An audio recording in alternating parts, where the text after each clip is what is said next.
Yo, how's it going, guys? It's Richie Unicorn Caller here, and I hope you guys are having a wonderful day. It is a February 1st. It is also Black History Month, and Tom Brady is also retiring again.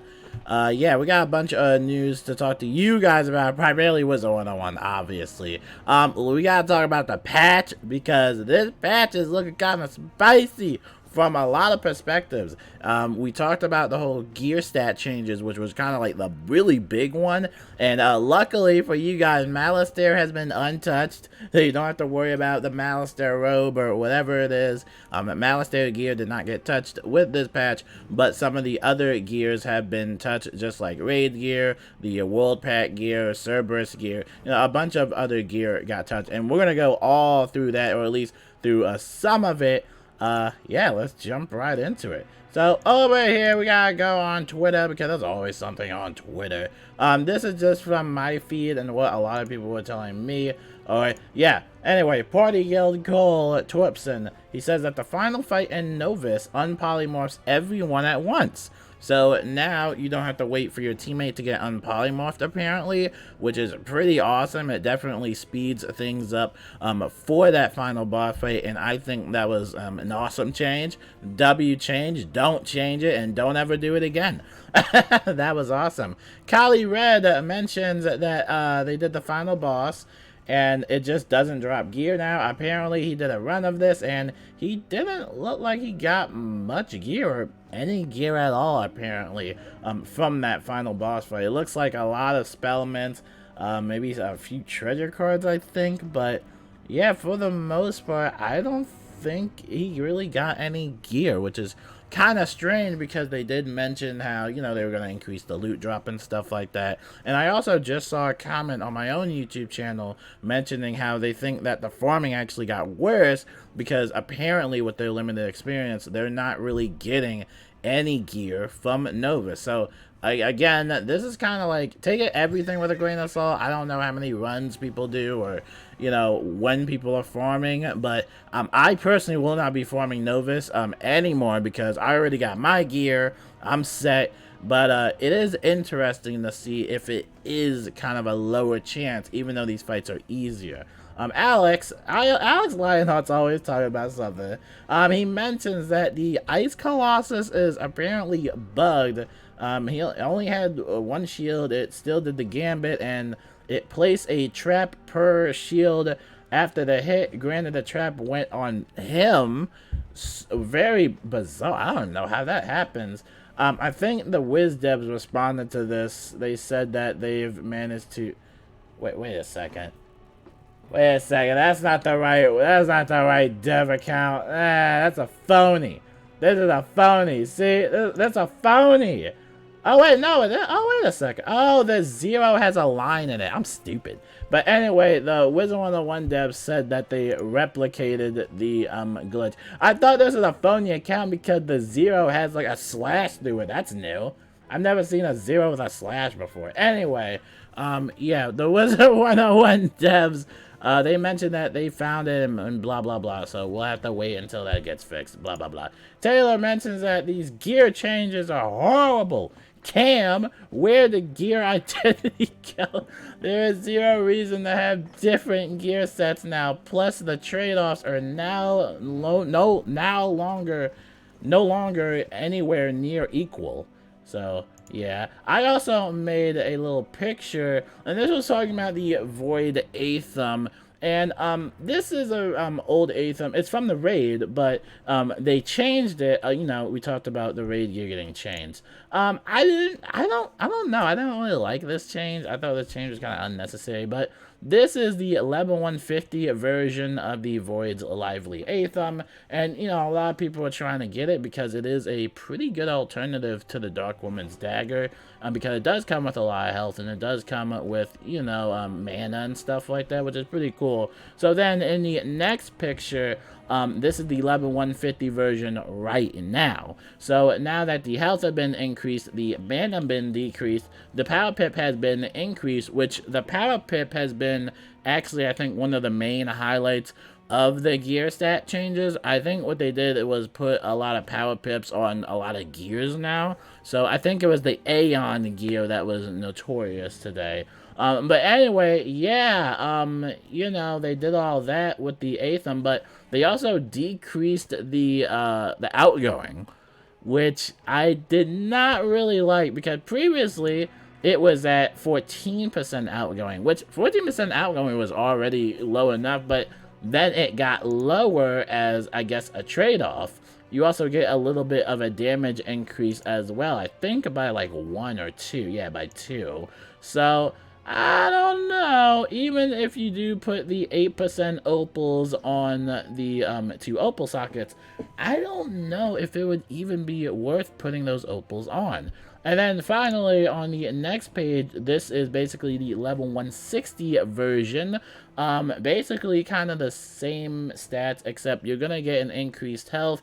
I think that the mana stays the same, because why not? The power pip gets increased by at least 1, and the outgoing stays the same. The damage is increased, though. So, I don't know, guys. I mean, if you want to go for this Aetham, go for it, but I don't really think it's really worth it, in a sense. I don't really think that it's something to really go for. It's not anything that really attracts me to farm. And honestly, when I'm doing my raids, I really don't look at the raid gear drops. Like, I'm always, you know, going to the raid gate, casting my magic touch cantrip, you know, getting in those next runs. But, you know, whenever I'm doing these runs, I really don't look at the raid gear, because honestly, I just don't think raid gear is really worth the time and energy. A lot of people forget that this is guild exclusive content, so you have to join a guild. The raid stays open for 3 hours. You get 30 minutes per run, so it's kind of built like a speed run. You can't really take your time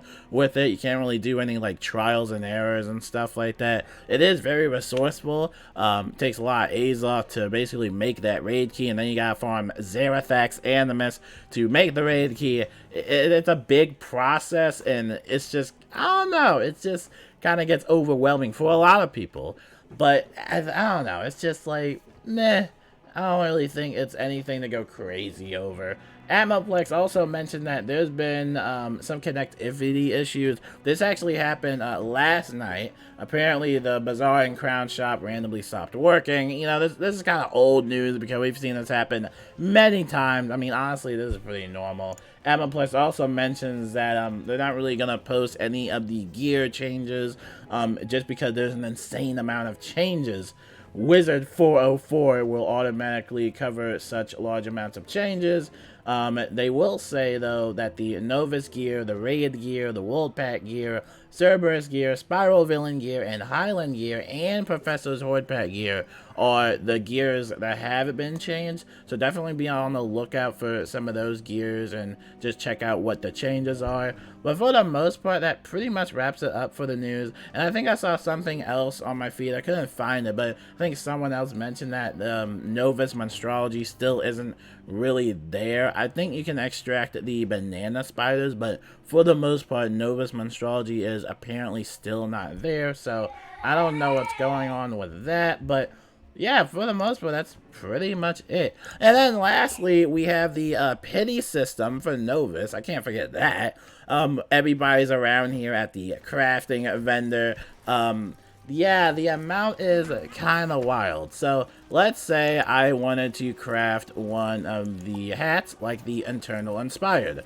And in order to get the Internal Inspired helm, you will need to get the Inspired Aeon helm. So now, if you want to craft the Inspired Aeon helm, you would need not 1, but 9 helms of any masterpiece. So if you have any masterpiece helms, and you have 9 of those, then you can craft this, and it takes up a lot more pixels. So now it takes 67 pixels. However, I believe they lowered, I'm not sure if the polygon amount has been lowered, I'm not really sure about that, but it takes 20 polygons. So if you did want to craft some of the Aeon stuff, you will need at least 9 masterpiece helms. And if what everybody is saying, talking about the gear drops, not really dropping any gear, if that is also true, then yeah, you're gonna be farming for a while, especially if you haven't been keeping any of your gear whatsoever. I mean, I have some in my gear vaults. I have a bunch, but thankfully, I don't even need to do this anymore because I got my gear. I got my gear. And of course, the alternative for that, if you're just fed up with it, of course, the alternative is to buy the pack, which, if you don't know, they have the Novice Explorers pack, which pretty much has the same exact stats as some of the other stuff. So, yeah. Except the Aeon, I think it's all different, though. Just make sure you're checking in with the gear and stuff like that. But, yeah, for the most part, there you go. Now that we're in the crown shop, though, we can actually talk about the next thing, which is the Friendship Festival, because it is February 1st, meaning that we got some love in the air tonight, baby. We got some love in the night. Yeah, bunch of stuff. We got the Soaring Wings. This is a beautiful mount. Then you got the Sweetheart permanent mount. Oh, it's like a heart. It's gorgeous. Friendship flag, the friendship banner. Let that load up. Oh, that's cute. And they have this friendship banner, which basically acts like a wand. And they got the swan paddle boat. You know, just a bunch of lovey-dovey stuff in the crown shop. Might, now just quote-unquote might be doing a little bit of a give. Maybe. I said maybe. Might be giving away some items to the lovely ladies of the spiral. Maybe, okay? You know, some of these mounts and stuff can be a little expensive. So, yeah, we'll see what happens. But, yes, you can go into the crown shop and get your Valentine's Day items. And I believe we should be getting more Valentine's Day items as the month progresses. So, definitely check out the crown shop for a bunch of stuff. They got a bunch of stuff you can get. Until then, that pretty much wraps it up for everything. Yeah, that's pretty much it. Let me know or keep me updated on the whole Novice gear farming thing. I think it's a little bit conflicted right now. I think people are still in the early stages, but for the most part, I'm not farming Novice anymore, which was funny because I was actually going to farm the 8% opals in Novice to kind of put on the Void Aethum, which is the raid Aethum. You know, I really did try hard to really give this Aethum a chance, but I don't know, man. I'm really trying hard to give this Aethum a chance, but like, I don't know. That I don't really like the whole like outgoing substat being missing. So for me personally, it's a skip, but if you want to go for it, go for it. Until then, my name is Richard Unicorn Call. I'll see you guys later, and peace out.